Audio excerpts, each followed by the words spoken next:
Hello students, स्वागत है आपका अपने YouTube channel study with Taresh पर। आज हम लोग इस वीडियो में पढ़ने वाले हैं फ्लेमिंग के बाएं हाथ का नियम, फ्लेमिंग्स लेफ्ट हैंड रूल। सबसे पहले जान लेते हैं कि फ्लेमिंग्स लेफ्ट हैंड रूल यानी फ्लेमिंग के बाएं हाथ के नियम के यूजेस क्या हैं, है क्या है फ्लेमिंग के बाएं हाथ का नियम।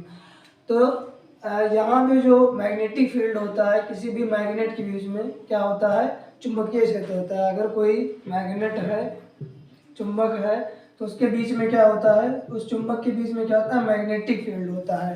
अब अगर इस मैग्नेटिक फील्ड में क्या करते हैं, इस चुंबकीय क्षेत्र में कोई हम ऐसा क्या रख देते हैं, कोई ऐसा कंडक्टर, कोई ऐसा चालक रख देते हैं जिसमें क्या फ्लो हो रही हो, इलेक्ट्रिक करंट। अगर उसमें कोई इलेक्ट्रिक करंट फ्लो हो रही है यानी विद्युत धारा प्रवाहित हो रही है, और उसे हम कहाँ पे रखते हैं, मैग्नेटिक फील्ड में रखते हैं, चुंबकीय क्षेत्र में, तो क्या होता है, उस चालक पर क्या लगने लगता है, फोर्स लगने लगता है, एक बल लगने लगता है, जो कि कंडक्टर के अपर साइड में भी लग सकता है, लोअर साइड में भी लग सकता है, यानी कि ऊपर की ओर या नीचे की ओर कहीं पे भी वो बल कार्य कर सकता है। डिपेंड करता है वो करंट की डायरेक्शन पे, यानी कि विद्युत धारा की दिशा पे निर्भर करता है कि वो बल कैसे लगेगा।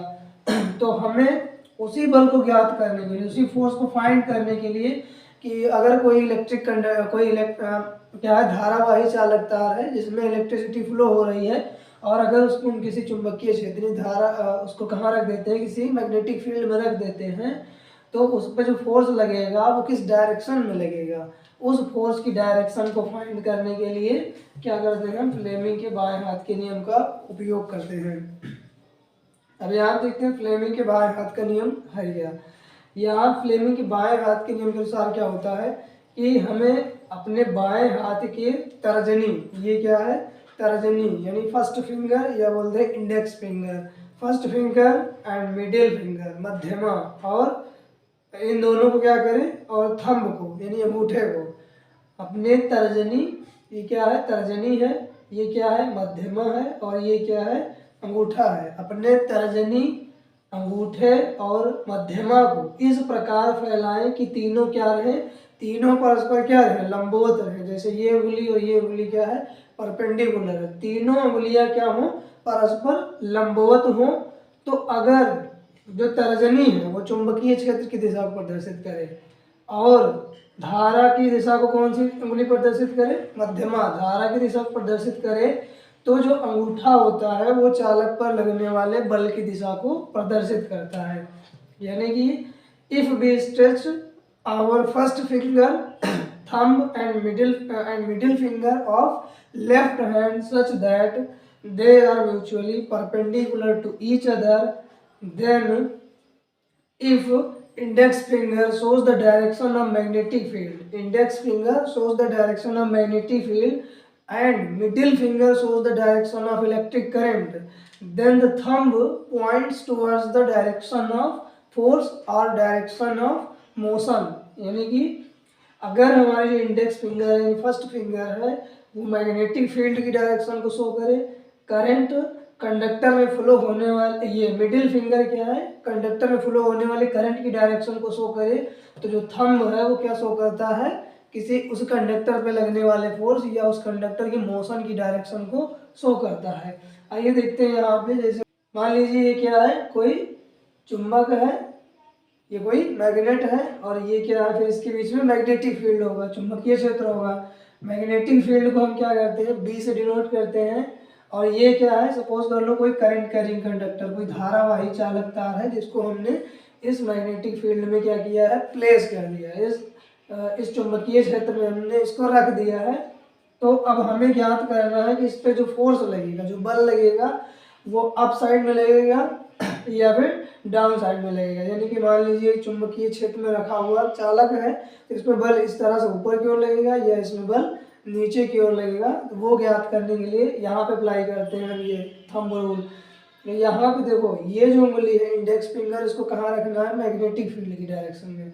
तो मैग्नेटिक फील्ड की डायरेक्शन इधर है, इसको इधर रखेंगे, और ये जो मिडिल फिंगर है इसको कहाँ रखना है, करंट की डायरेक्शन में। तो करंट कहाँ फ्लो हो रही, करंट फ्लो हो रही ऊपर की ओर, तो हम इसको क्या करेंगे, इस तरह से रखेंगे, ऐसे ऐसे रखेंगे इसको, ऊपर की ओर क्या रहेगी, करंट, और इधर की तरफ क्या रहेगा, मैग्नेटिक फील्ड, चुंबकीय क्षेत्र। अब अगर इसको ऐसे करते हैं तो हमारा अंगूठा कहाँ जा रहा है, अंगूठा जो है थंब वो इस प्लेन के बिलो जा रहा है, मतलब इस तल के नीचे की ओर जा रहा है, मतलब कि यहाँ पे जो चालक है इस तरीके से है, इस तरीके से हमको रखना है।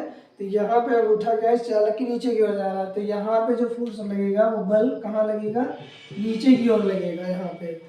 अब अगर मान लीजिए इसमें करंट की डायरेक्शन हम रिवर्स कर देते हैं, इसमें हम धारा की दिशा को बदल देते हैं, इसमें धारा इस तरह से बहे, तब कहाँ पे लगेगा बल, तब देखो फिर यही फ्लेमिंग से लेफ्ट हैंड रूल लगाएंगे। ये वाली उंगली कहाँ रखना है हमको, इस उंगली को हमको रखना है चुंबकीय क्षेत्र की दिशा, मैग्नेटिक फील्ड की दिशा में। ये है मैग्नेटिक फील्ड की डायरेक्शन, इसको इधर रखेंगे। और ये वाली उंगली कहाँ रखना है, मिडिल फिंगर, इसको रखना है हमको करंट की डायरेक्शन में। तो करंट नीचे की ओर है तो इसको ऐसा रखेंगे करंट की डायरेक्शन में। और ये उंगली कहाँ है, ये उंगली है मैग्नेटिक फील्ड, चुंबकीय क्षेत्र की दिशा में। तो ये अंगूठा कहाँ आ रहा है, ऊपर की ओर रहा है, अबव द प्लेन, इस तल के क्या है, अबव है, ऊपर की ओर आ रहा है। मतलब कि इसमें जो बल लगेगा वो क्या होगा, इसमें जो लगने वाला बल है वो कागज के तल के क्या है, लंबवत ऊपर की ओर, परपेंडिकुलर ऊपर की ओर लगेगा। इस तरीके से फ्लेमिंग के बाएं हाथ के नियम का उपयोग हम क्या करते हैं, किसी धारावाही चालक तार पर अगर वो चुंबकीय क्षेत्र में रखा है तो उसमें बल कैसे कार्य करेगा, किस दिशा में कार्य करेगा, उस बल को, उस फोर्स को ज्ञात करने के लिए हम क्या करते हैं, फ्लेमिंग के लेफ्ट हैंड रूल, बाएं हाथ के नियम का उपयोग करते हैं। तो इस तरीके से फ्लेमिंग के बाएं हाथ का नियम इस तरीके से अगर एग्जाम में आता है, इसको अच्छे से राइट कर देंगे, ये फिगर जरूर बना देंगे, तो क्या होगा, आपको फुल मार्क्स मिल जाएंगे। तो जो लोग अभी तक प्रिपेयर नहीं किए तो इस तरह के टॉपिक जो है, जैसे फ्लेमिंग के लेफ्ट हैंड रूल है, ओम्स लॉ है, और experimental verification of Ohm's law है, सीरीज कॉम्बिनेशन, पैरेलल कॉम्बिनेशन, इस तरह के जो भी टॉपिक हैं उनको अच्छे से पढ़ लेना, वो फिक्स हैं, वो लगातार रिपीट होते हैं। ये तो नहीं कह सकते 100% आएगा, लेकिन यह है कि उसकी प्रोबेबिलिटी ज़्यादा है, वो उसकी प्रायिकता ज़्यादा है कि वो ज़्यादातर क्वेश्चन में पूछा जाता है। तो जिन लोगों की अच्छे से प्रिपरेशन नहीं हुई तो वो लोग इसको अच्छे से प्रिपेयर कर लें। तो अगर आप लोगों को ये वीडियो समझ में आई हो तो आप इस वीडियो को लाइक कीजिए, और अगर आप चैनल पर पहली बार आए तो सब्सक्राइब कीजिए। इसी तरह की वीडियोस हम आपके लिए लाते रहेंगे। आपका जब तक बोर्ड एग्जाम है हम आपके लिए साथ इंपॉर्टेंट वीडियो लाते रहेंगे। तब तक के लिए हमारे चैनल को सब्सक्राइब कर लीजिए। मिलते हैं आप लोगों को नेक्स्ट वीडियो में।